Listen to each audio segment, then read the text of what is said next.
चंद्रपूरच्या जिल्हा क्रीडा संकुलात 3 दिवस चालणाऱ्या राज्यस्तरीय बॅडमिंटन स्पर्धेचा प्रारंभ 2036 साली ऑलिम्पिक आयोजनाच्या तयारीसाठी स्पर्धांच्या संख्येत वाढीसाठी चंद्रपूर सज्ज असल्याचे उद्घाटक माजी मंत्री आमदार सुधीर मुनगंटीवार यांचे प्रतिपादन।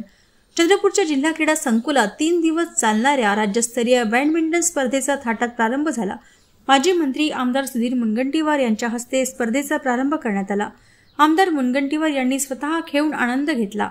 चंद्रपूर क्रीडा संकुलात अत्याधुनिक बॅडमिंटन हॉल तयार झाल्यापासून राज्यस्तरीय स्पर्धा आयोजित होत आहेत। या हॉलसह बल्लारपूर येथील सुसज्ज क्रीडा संकुल देखील स्पर्धांसाठी तयार होत आहे।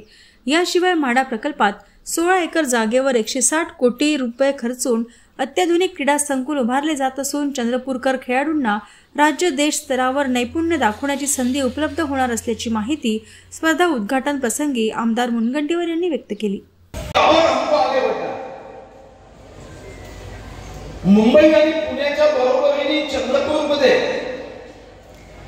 बॅडमिंटन हॉल तर आहे, पण भविष्याचा वेध विश्वगौरव देश गौरव प्रधान सेवक नरेंद्र मोदीजींनी जे सांगितलं की ऑलिम्पिक 2036 मध्ये अमेरिका रशियाच्या सोबत चीनच्या बरोबरीने मेडल प्राप्त करणारा आमचाही देश राहील आणि त्या दृष्टीने प्रयत्न सुरू झाले।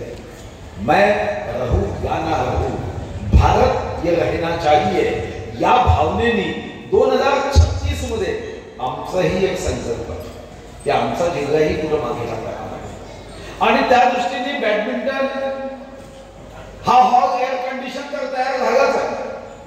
आता बल्लारशाच्या स्टेडियम मध्ये आपण एक एअर कंडिशन हॉल तयार करतोय आणि पुढचा संकल्प आहे तो आहे माढामध्ये 16 एकर जागेमध्ये आपण 137 कोटीचा स्वर्गीय वीर बाबूराव शेरमाके यांच्या नावाने ज्या ठिकाणी 10 बॅडमिंटन कोर्ट असेल, अनेक कोर्ट असेल, पण 10 बॅडमिंटन कोर्ट असेल असाही हॉल एअर कंडिशन तयार करतोय।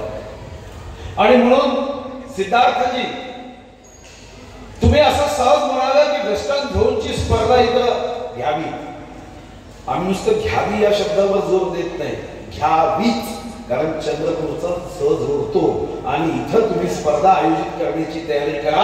हम पूरी शक्ति के साथ में रहेंगे, हा विश्वास है।